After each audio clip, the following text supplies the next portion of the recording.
Ayat yang pertama, ayat 90 surat Al-Maidah, itu kemudian menjelaskan ada 4 hal. Minuman keras, berjudi, mengundi nasib, dan menyembelih untuk berhala. Adapun ayat yang ke-91 ditegaskan kembali hanya 2 perkara yang memiliki kesamaan, yaitu fil khamri wal maisir, minuman keras dan yang namanya mabuk-mabukan, minuman keras dan yang namanya berjudi. Apa kemudian efeknya? Allah Subhanahu wa taala memberikan kabar kepada kita bahwasanya setan menyengaja, atau pintu setan yang paling lebar dibuka, yaitu melalui 2 hal ini. Apa yang kemudian menjadi sebab 2 hal ini menjadi perantara, yaitu adalah yang namanya permusuhan dan emosional. Pada banyak kita dapati bahwasanya orang yang berjudi kemudian kalah, akhirnya kemudian dia lampiaskan kepada keluarganya, dia jual harta bendanya, akhirnya kemudian dia kembali miskin. Dan sangat sedikit sekali kemudian kita dapati orang yang menang berjudi, akhirnya kemudian dia puas kemudian berhenti berjudi, melainkan seperti candu, seperti narkoba, yang mana kemudian sekali menang akhirnya kemudian ia mencoba lagi kok kalah, akhirnya kemudian bukannya ia mendapatkan kemenangan ganda, tapi justru berlipat-lipat kekalahan. Wa yasuddakum an dzikrillah, itu hukuman secara personal. Jadi tidaklah orang yang kemudian melakukan perjudian kecuali dimasukkan ke dalam dirinya yang namanya tidak mampu untuk mengontrol emosi. Yang kedua, senggol sedikit langsung kemudian ada permusuhan, ada ucapan sedikit langsung tersinggung, ada kritikan sedikit, ada saran sedikit dari orang yang paling dekat dengannya, maka kemudian ditanggapi dengan tanggapan negatif atau bahkan berbuat kriminal. Tapi kemudian secara dari sisi keagamaan atau dari sisi spiritual, apa efeknya perjudian itu? Wa yasuddakum an dzikrillah, menghalangi kalian kaum muslimin dari yang namanya berzikir kepada Allah Subhanahu wa taala. Maka sangat jarang sekali ataupun tidak kita dapati orang yang berjudi kemudian lazim menuju ke masjid, orang yang berjudi kemudian kok bersedekah dan lain sebagainya. Kecuali pada zaman jahiliyah, mereka memang ketika kemudian belum ada syariat Islam, Nabi Muhammad SAW belum diutus di tengah-tengah mereka, yang namanya minuman keras dan perjudian itu merajalela. Namun lain halnya dahulu dengan sekarang. Kalau kita katakan zaman sekarang Nabi Muhammad SAW diutus dari zaman jahiliyah menuju zaman Islamiyah, dari zaman kegelapan menuju zaman terang benderang yang kita alami hari ini. Tapi kalau kemudian kita berkaca dengan apa yang menjadi fakta pada zaman jahiliyah dengan zaman sekarang, sebenarnya kita itu lebih jahiliyah daripada orang-orang jahiliyah. Kita ambil salah satu contoh yang kemudian menjadi pembahasan kita hari ini, apakah itu berjudi. Jadi kemudian ada kebiasaan orang Arab, bangsa Arab jahiliyah dahulu, mereka berjudi dengan apa? Yang anak-anak kemudian ada segerombolan orang atau sekelompok orang itu kemudian mengumpulkan uangnya untuk membeli sebuah atau seekor unta, di mana kemudian setiap orang yang dikumpulkan darinya uang itu kemudian mendapatkan 1 saham. Akhirnya kemudian dibagilah ataupun diacaklah saham tersebut, diambil satu orang yang beruntung atau pemenang. Dia berhak mendapatkan unta yang kemudian menjadi undian bagi para anggotanya. Namun unta tersebut tidak ia makan pribadi, unta tersebut tidak kemudian ia jual kembali, melainkan unta tersebut adalah disedekahkan kepada fakir dan miskin. Tapi niatnya adalah untuk berbangga-bangga. Saya menang judian ini, saya menang judi ini, taruhan ini, dan saya bagikan kepada fakir miskin. Niatnya untuk berbangga-bangga. Seperti itu. Zaman sekarang sangat jarang sekali kita dapati para pejudi yang kemudian menang, akhirnya kemudian ia mensedekahkan seluruh hartanya untuk fakir dan miskin. Seperti itu. Melainkan ia gunakan untuk pribadinya masing-masing. Seperti itu.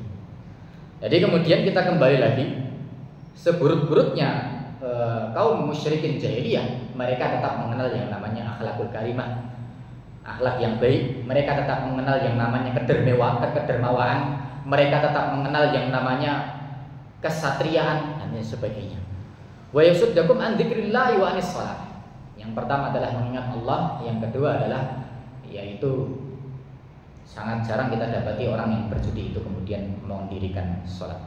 Fahal antum muntahun, kata Allah Subhanahu wa taala di dalam ayat ini tegas. Kalau kalian wahai kaum muslimin sudah mengetahui apa dampak negatif dari minuman keras dan berjudi.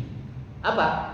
Dari sisi personal yaitu emosionalnya tidak menentu. Ditambah lagi kemudian amarah ataupun permusuhannya akan senantiasa membara.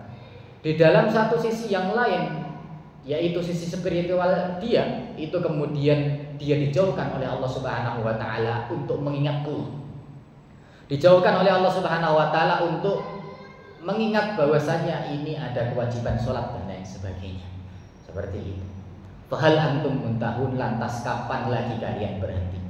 Lantas kapan lagi kalian berhenti sebelum kemudian Allah Subhanahu wa taala mengirimkan hukuman ataupun adabnya. Ayat ini tegas bahwasanya haram hukumnya kita mengundi, melakukan undi nasib ataupun berjudi dan sebagainya. Nanti kita akan jelaskan yang disebut dengan perjudian itu apa. Jamaah surat Maghrib yang dimuliakan oleh Allah Subhanahu wa taala. Perjudian ataupun dalam bahasa Arab itu al-maisir. Itu diambil dari kata al-yusru, mudah. Maksudnya bagaimana? Karena pemain judi yang kemudian mendapatkan kemenangan itu dengan mudahnya mendapatkan yang namanya uang. Jadi salah satu jalan untuk kaya mendadak itu ya namanya berjudi. Maka kemudian diberi istilah al-maisir, yaitu salah satu jalan cepat untuk mendapatkan yang namanya uang. Itu namanya al-maisir, ataupun diistilahkan dalam bahasa Indonesia adalah perjudian. Kemudian pengertian kita ambil yang namanya pengertiannya. Pengertiannya apa? Itu adalah sebuah permainan. Kebanyakannya sebuah permainan, karena perjudian ini sebenarnya adalah permainan. Baik itu sebagai perantara saja, permainan ini sebagai perantara yang ada unsur ketidakjelasan ataupun gharar bahasa Arabnya. Tidak jelas kita menang atau kalah, tidak jelas.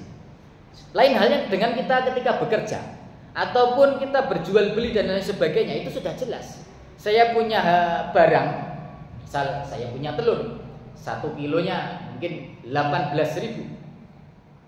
Sudah jelas telurnya 1 kilo, misal kita ambil ya 8 butir, ya seperti itu, atau 1 kilo lah, seperti itu. Harganya berapa sudah jelas, 18.000 sudah jelas.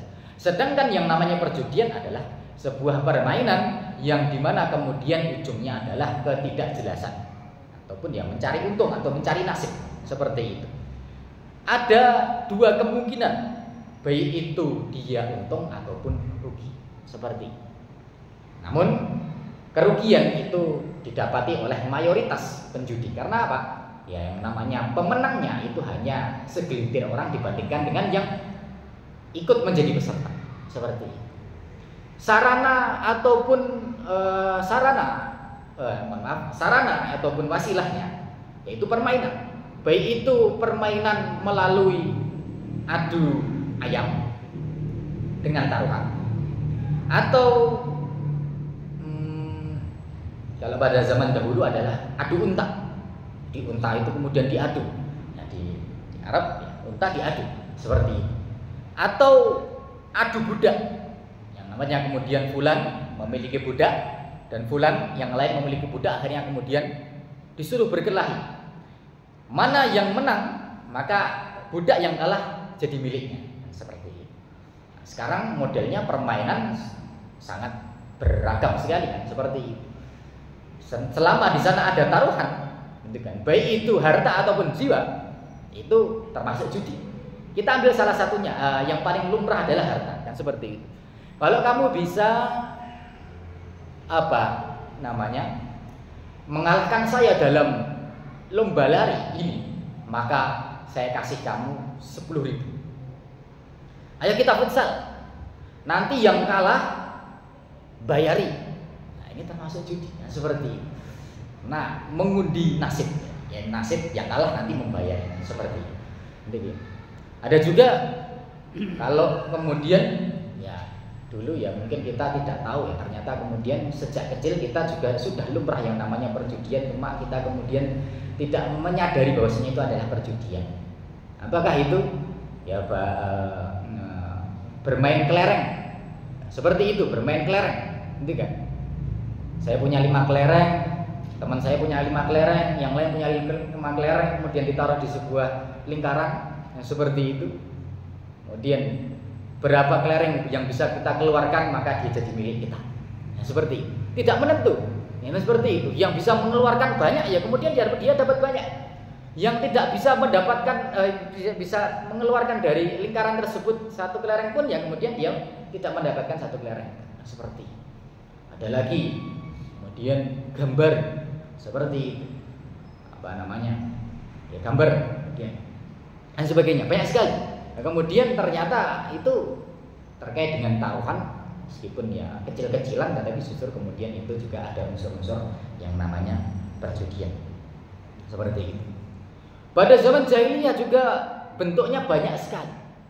Ada yang namanya jual beli, yang namanya kemudian yang namanya perjudian itu permainan ataupun yang jual beli, yang seperti yang ada yang namanya yang ada unsur ketidakjelasan, termasuk judi juga. Seperti itu.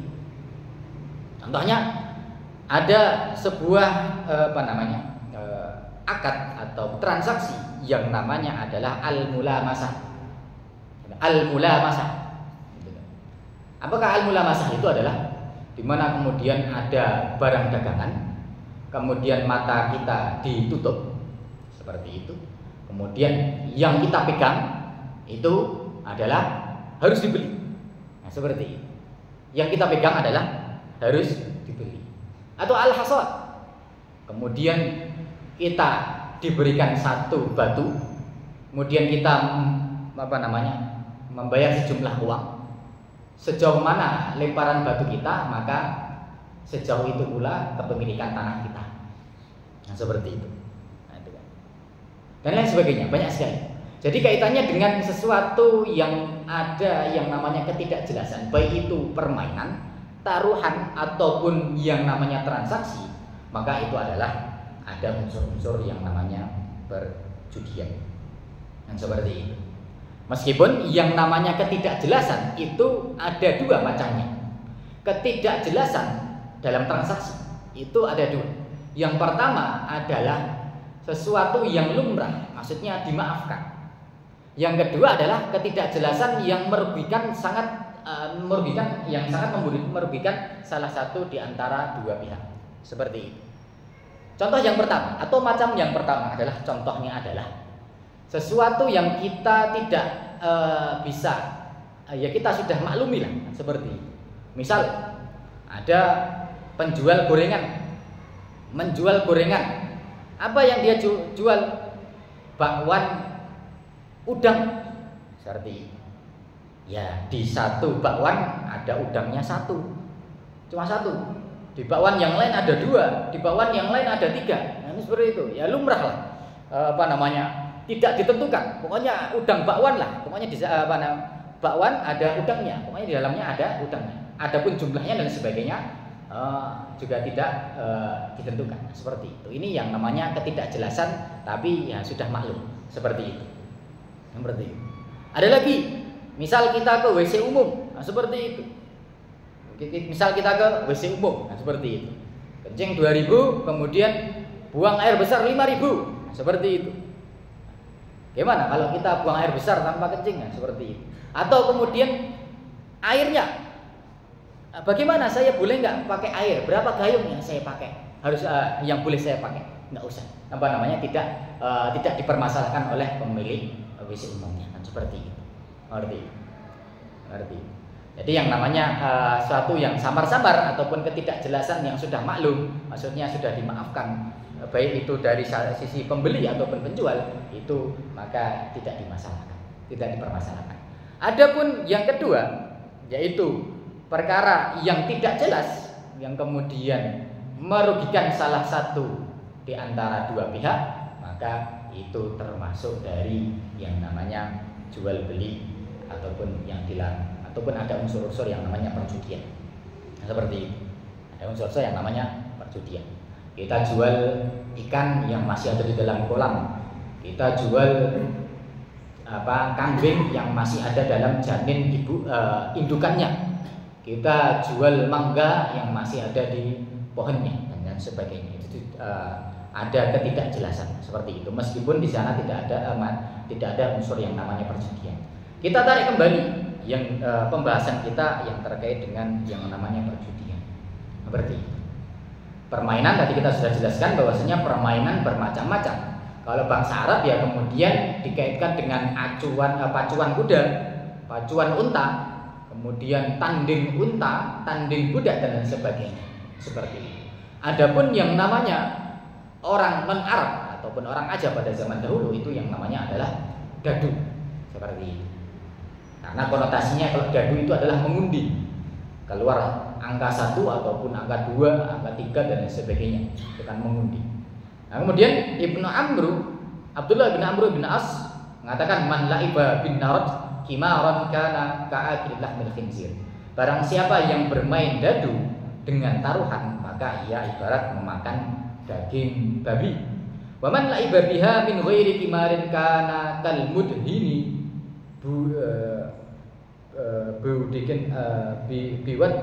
biwadil khinzir.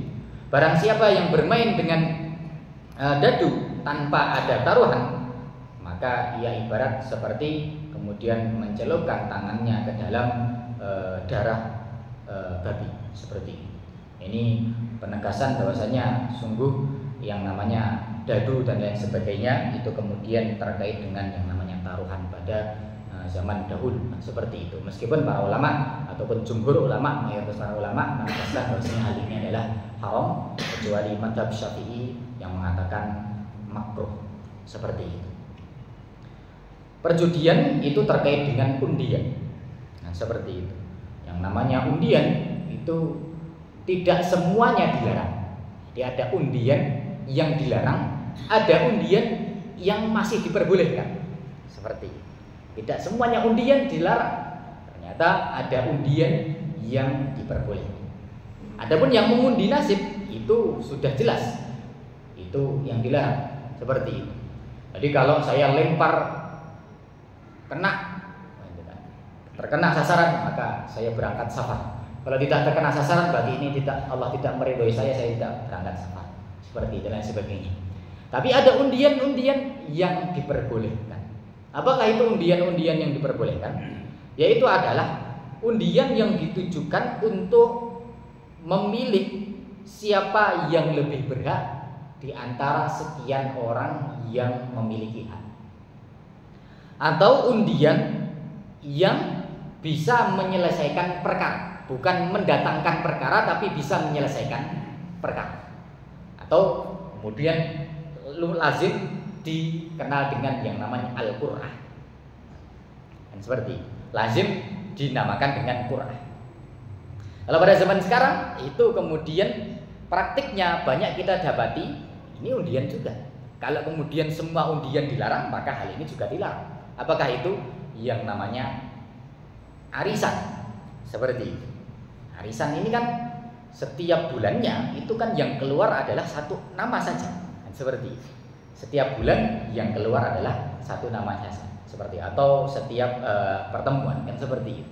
Nah, bagaimana kita memunculkan satu nama ini agar tidak muncul yang namanya konflik ataupun perselisihan siapa duluan, saya duluan dan lain sebagainya? Maka ini namanya diundi. Nah, seperti itu. Jadi beda dengan undian yang ada unsur perjudian. Perbedaannya bagaimana? kalau undian itu mendatangkan konflik ataupun perselisihan, al-adawah atau bahkan permusuhan dan lain sebagainya emosional, maka ini namanya undian yang namanya ada unsur perjudian. Sedangkan undian yang diperbolehkan adalah yang meredam yang namanya pertikaian, seperti meredam yang namanya pertikaian. Ada 3 nabi yang pernah melakukan undian, dan ini kemudian menjadi dalil para ulama bahwasanya sebagian undian itu adalah diperbolehkan. Yaitu apa? Yaitu siapa?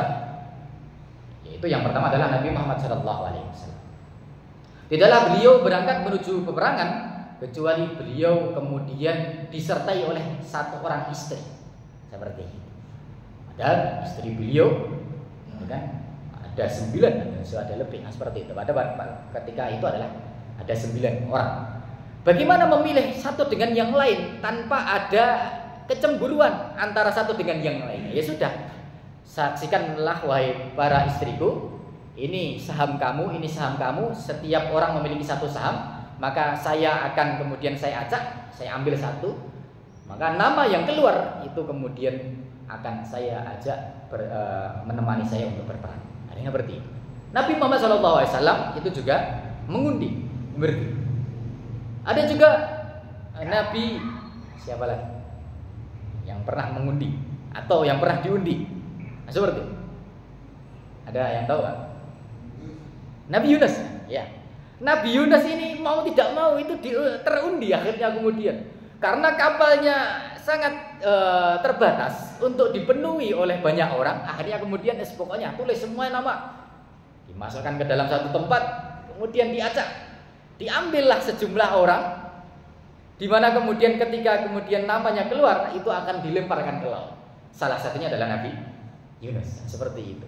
Jadi undian itu bukan cuma berhadiah, beresiko, kan seperti itu. Maka kemudian setiap ini kita kiaskan lagi ya. Jadi kalau perjudian itu baik itu kita mendapatkan atau kita berisiko kehilangan. Seperti itu. Misal, ayo kita main apa? Ya yang apa namanya? Yang mubah-mubah aja, yang boleh-boleh saja. Apa? Kita main badminton. Nanti kalau kalah pijitin saya ya. Oh, dipijitin. Nah, ini yang ini kan menaruh ada taruhannya. Nanti kalau jenengan kalah pijitin saya, atau kalau jenengan kalah atau diantara kita kalau ada yang kalah nanti bayari bakso dan sebagainya, traktir dan sebagainya. Itu seperti itu. Ini termasuk judi ini yang ada iltibasnya ini perkara yang ya kalau mau traktir ya traktir sejak awal lah. Nanti pokoknya saya menang ataupun kalah nanti saya bayari. Ya, seperti itu. Gitu kan. Itu yang nanti kita pisahkan. Ada satu lagi undian yang mana kemudian dilakukan oleh nabi yang lain selain Nabi Muhammad, kemudian Nabi Yunus. Satu lagi Nabi siapa?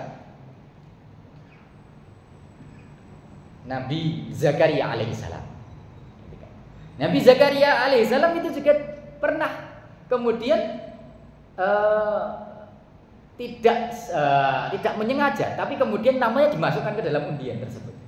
Untuk apa? Mengundi siapa di antara semua yang masuk dalam daftar namanya itu untuk yang namanya merawat anak yang namanya Maryam, seperti itu. Jadi ayyuhum yakfulu Maryam, mama kuntala aladim yahtasimun, ayyuhum yakfulu Maryam. Kamu, wahai Nabi Muhammad SAW, tidak hadir pada waktu itu. Manakala pada waktu itu ada anak kecil yang namanya Maryam. Kemudian di sekelilingnya kemudian bertanya-tanya siapa di antara keluarganya, siapa yang lebih cocok untuk bisa merawat anak kecil yang namanya Maryam ini, kan seperti itu. Akhirnya kemudian diundilah, keluarlah satu nama, yaitu Nabi Zakaria alaihissalam. Seperti itu. Akhirnya kemudian ya sudah dirawatlah Maryam itu kemudian oleh Nabi Zakaria alaihissalam. Setiap kali dihidangkan di pagi hari sebuah hidangan, ia mendapati ternyata kemudian di sisi Maryam ada hidangan. Kemudian setiap kali di sore hari kemudian beliau alaihissalam menghidangkan makanan, juga ia dapati di sisi Maryam ada yang namanya makanan. Seperti itu. Jadi ada 3 nabi, bukan hanya satu, bukan hanya Nabi Muhammad SAW saja yang pernah yang namanya mengundi ataupun berundi seperti itu. Nabi Yunus pernah, Nabi Zakaria juga pernah. Lantas apa bedanya undian yang diperbolehkan dengan undian yang tidak diperbolehkan? Apakah bedanya? Bedanya hanya dalam satu hal, yaitu apa? Taruhan. Manakala ada taruhan di dalamnya kemudian diundi, maka di sana kemudian ada yang namanya unsur perjudian. Seperti ini. Ada unsur yang namanya perjudian. Seperti ini. Yang mana kemudian taruhan, yang namanya taruhan ya tadi kita sampaikan bahwasanya baik itu pakai uang ataupun kemudian melakukan sesuatu dan sebagainya, menghilangkan sesuatu, itu juga termasuk dari yang namanya undian yang terkait dengan perjudian seperti itu. Jadi kalau kemudian kita kiaskan atau kita ambil ke masalah-masalah yang lainnya seperti itu. Kalau ada lomba seperti itu, lomba. Kalau undian biasanya tidak ada usaha. Undian itu ya saya pasang nama saya bayar, saya registrasi 100.000, saya taruh nama saya atau saya taruh nomor saya, yang seperti itu. Kalau ada kemudian keluar nomor saya ataupun nama saya, ya saya kemudian mendapatkan hadiahnya. Itu kan kemudian secara cuma-cuma. Seperti itu. Lain halnya dengan melalui permainan tadi, seperti itu, melalui permainan seperti itu. Atau perlombaan, seperti itu. Lomba lari, lomba kemudian makan kerupuk, atau lomba seperti itu. Atau kegiatan-kegiatan yang kemudian ada hadiahnya. Sedangkan hadiahnya itu diambil dari peserta. Itu terkait dengan perjudian. Ya, seperti itu. Ya, ada kegiatan. Apa itu? Kegiatan misal jalan sehat untuk memperingati apa? Memperingati kelahiran Nabi Isa Al-Masih atau dan sebagainya. Seperti itu. Yang mau ikut bayar 5.000 atau 10.000. Nah, seperti itu. Panitia tidak menegaskan 10.000 ini buat apa. Ternyata kemudian 10.000 ini dikumpulkan karena yang datang, yang mendaftar adalah 1.000 orang. 10.000 kali 1.000. Nah, kemudian dia diberikan untuk hadiah. Diundilah kemudian di antara semua peserta, kemudian dia dapatkan salah satu peserta mendapatkan hadiah tersebut, maka ini termasuk dari yang namanya perjudian. Jadi ini samar-samar seperti itu. Jadi kalau panitia ingin mencari hadiah, cari sponsor, jangan ngambil dari peserta. Karena kalau ngambil dari peserta itu kemudian termasuk dalam yang terkait dengan perjudian. Kalau misal registrasinya hanya 5.000, ya barangkali fasilitasnya roti, air minum. Nah, itu kita husnudzonnya yaitu kembali ke kita kalau cuma 5.000. Kalau kemudian registrasinya 25.000, 30.000, nah kita perlu waspada. Nah seperti itu. Lalu kemudian fasilitas yang kita dapatkan ataupun kemudian snacknya kok cuma roti dan sebagainya, nah itu sisa uangnya untuk apa? Seperti itu. Kecuali kalau kemudian disampaikan oleh panitia, bahwasanya uang lebih registrasi kita akan sedekahkan untuk orang yang kemudian membutuhkan dan lain sebagainya. Ini diperbolehkan seperti itu. Jadi kemudian kita perlu perjelaskan seperti itu. Uang yang kita berikan kepada panitia itu apakah untuk lomba, untuk hadiah ataupun untuk biaya operasional yang lainnya, nah, seperti itu. Karena ini terkait dengan perjudian, seperti itu. Nggak usah kita berpikir judi itu adalah lotre, judi itu adalah judi online yang ada di HP pakai aplikasi-aplikasi kejauhan. Karena kita kan generasi tua. WA saja bukanya harus pakai kacamata jauh sekali kan seperti itu. Gitu kan? Enggak usah jauh-jauh. Ternyata unsur-unsur perjudian itu ada yang jauh di antara, ada yang sangat jauh, ada yang sangat dekat dengan diri kita. Barangkali kemudian kita kemudian mendapati hal-hal yang seperti ini, ya kemudian ya kita jauhilah. Kalau mungkin kita belum bisa mengingatkan kepada saudara-saudara kita yang kemudian dekat dengan kita, ya kemudian kita berdiam diri, kemudian ya kita menjauhkan diri kita dari hal-hal yang seperti ini, seperti itu. Jadi terkait dengan sesuatu yang bisa yang dipungut dari peserta, kemudian diundi, termasuk dari taruhan. Ketika ada unsur taruhan, maka di sana ada yang disebut dengan yang namanya perjudian, seperti itu.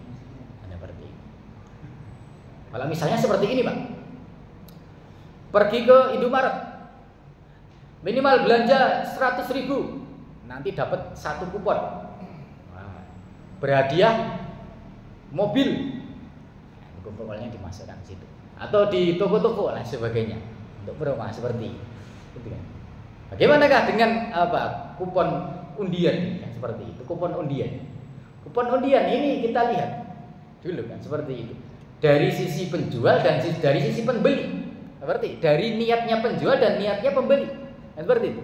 Kalau niatnya penjual itu adalah tidak menaikkan harga dari barang tersebut, tapi kemudian dia murni bersedekah ataupun murni marketing saja, seperti itu, agar tokonya laris, akhirnya kemudian dia undi pelanggan yang kemudian yang namanya terpilih untuk mendapatkan mobil dan sebagainya, maka ini tidak masalah kan, seperti itu.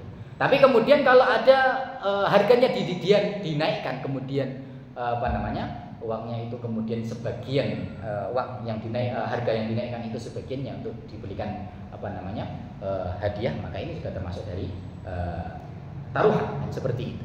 Itu dari sisi penjual kan, seperti itu. Dari sisi penjual. Karena kalau penjual itu kemudian cuma-cuma memberikan, ikhlas memberi, maksudnya namanya pemberian itu bukan transaksi, yang namanya pemberian itu boleh yang namanya ketidakjelasan. Pemberian itu boleh ada yang namanya ketidakjelasan, baik itu barangnya, objeknya ataupun semuanya. Yang namanya memberi ya nggak masalah, seperti itu. Misal objeknya, nah nanti tolong berikan nanti kalau kamu hafal 1 juz, nanti tak kasih hadiah. Apa hadiahnya, Pak? Pokoknya nanti saya kasih hadiah. Nah, seperti itu. Boleh nggak di sini? Nggak masalah, karena apa? Pemberian, bukan transaksi, bukan timbal balik. Ada penjual, ada pembeli dan sebagainya. Itu objeknya, seperti itu. Atau itu barangnya, ada unsur ketidakjelasan. Atau orang yang kita beri, objeknya tidak jelas, ya seperti itu. Contohnya yaitu Masjid Al-Muhtadin menyediakan yang namanya boleh mengisi, boleh mengambil, bukan nasi kotak, boleh mengisi, boleh mengambil, nah, seperti itu. Ya kemudian kita sebagai orang yang menderma, ya kita taruh saja di situ, seperti itu. Kita nggak tahu yang ngambil anak kecil, kita nggak tahu yang ngambil orang yang membutuhkan, kita nggak tahu yang ngambil orang yang berkecukupan ataupun orang yang lebih, yang jelas kemudian kita menghibahkan, nah, seperti itu. Seperti itu. Atau mungkin kita jemaah berkah ataupun kita membagi nasi, seperti itu. Kita taruh aja kemudian di depan pintu. Nah, kalau kita nggak tahu objeknya siapa, ini nggak masalah karena kemudian ini termasuk yang namanya memberi, nah, seperti itu. Atau kalau mau kemudian ada unsur-unsur tantangannya, boleh kemudian diberikan sebuah permainan, sebuah tantangan. Kalau engkau bisa, maka ini hadiah buat kamu, nah, seperti itu. Contohnya apa?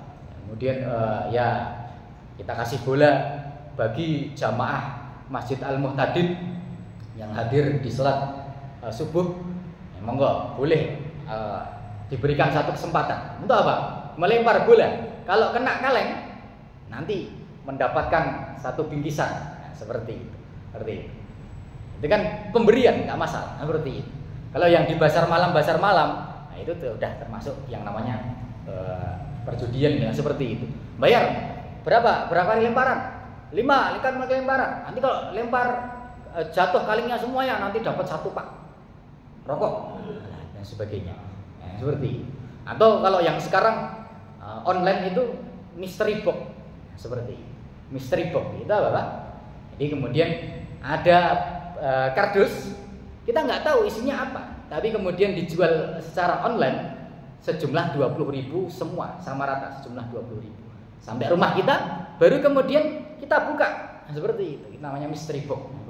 barangkali jumlah nominal barangnya kurang dari 20.000, ada juga lebih dari 20.000. Ini namanya taruhan seperti itu. Jadi perkara-perkara yang kemudian terkait dengan permainan, kemudian yang ada taruhannya, yang ditransaksikan itu kemudian termasuk dari yang namanya perjudian. Adapun pemberian, kalau kemudian ada undian seperti itu, misal jamaah Masjid Al-Muhtadin yang 1 bulan shaf awal di sholat subuh terus menerus tanpa masbuk, nanti kita catat namanya, nanti kita undi, kita umrohkan.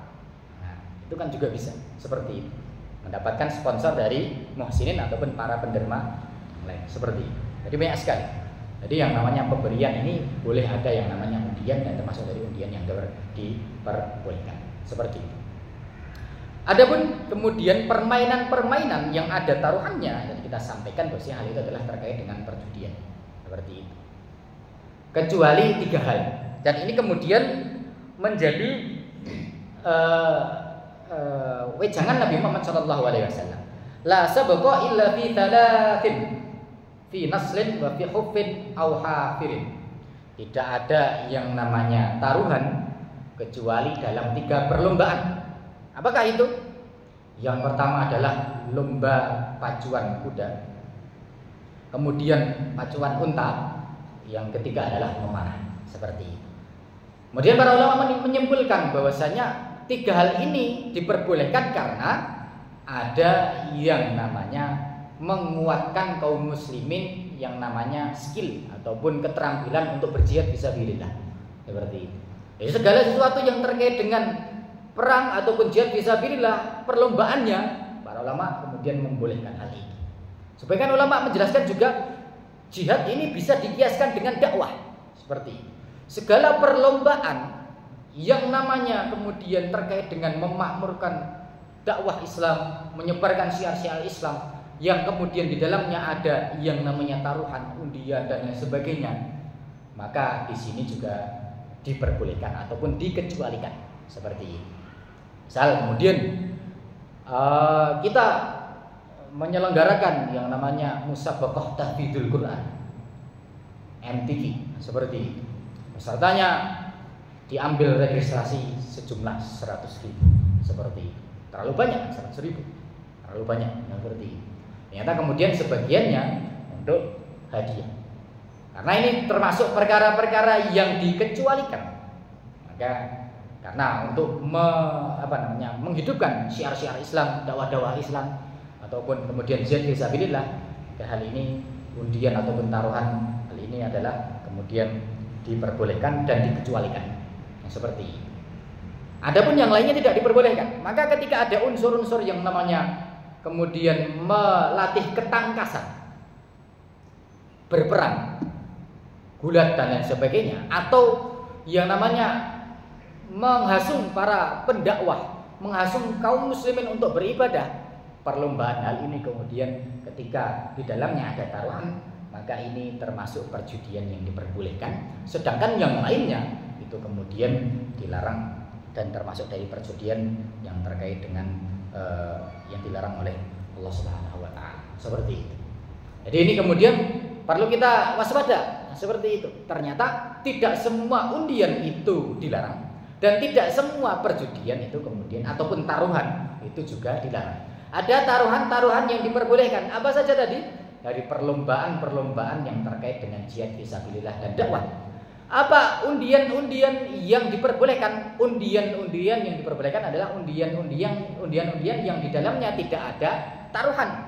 Undian-undian yang di dalamnya bukannya justru memperkeruh permasalahan, tapi yang namanya menyelesaikan permasalahan. Seperti itu. Menyelesaikan permasalahan. Seperti itu. Misal kita ambil contoh lagi. Saya punya buku, saya berikan kepada jamaah yang hadir, misalkan seperti itu. Kalau saya berikan kepada siapa, tetangga saya, seperti itu. Misal kepada yang saya kenal, seperti itu. Imam masjid, seperti itu. Saya berikan ke imam masjid, seperti itu. Siapa? Yang berikan masjid.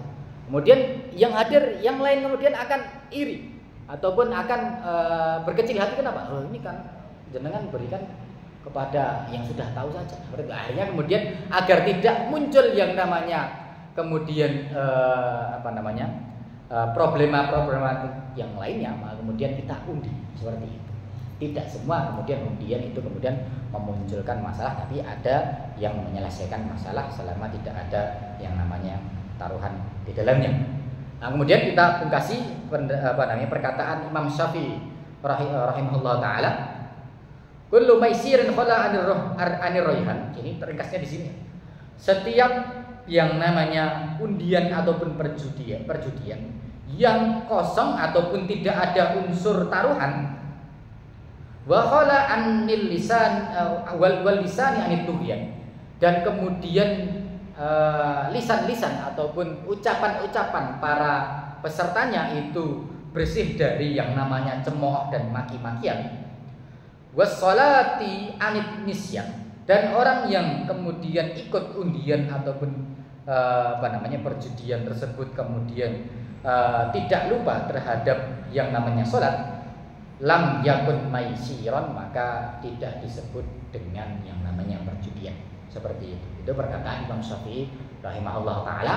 Nah, kemudian mazhab Syafi'i menegaskan, enggak apa-apa permainan catur, satronji, yang kemudian ditegaskan satronji, catur ini sebagian ulama, mayoritas ulama mengharamkan, kecuali mazhab Syafi'i, Imam Syafi'i itu memakruhkan. Kenapa demikian? Karena bermain catur enggak masalah selama yang namanya tidak melalaikan sholat, melalaikan dari zikir kepada Allah Subhanahu wa taala.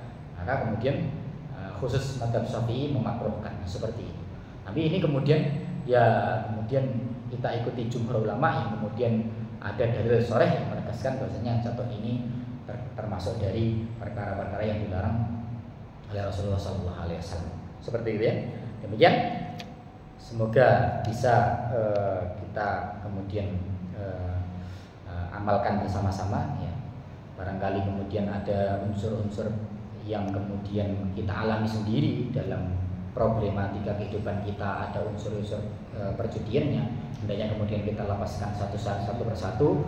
Kemudian semoga kita bisa dibersihkan yang namanya najis-najis ini, dibersihkan oleh Allah Subhanahu wa taala yang namanya termasuk dari perbuatan setan satu ini. Ini kan yang kita sampaikan. Kalau ada salah kata kami mohon maaf. Alhamdulillah rabbika fala takunanna minal mumtarin. Wassalamualaikum warahmatullahi wabarakatuh.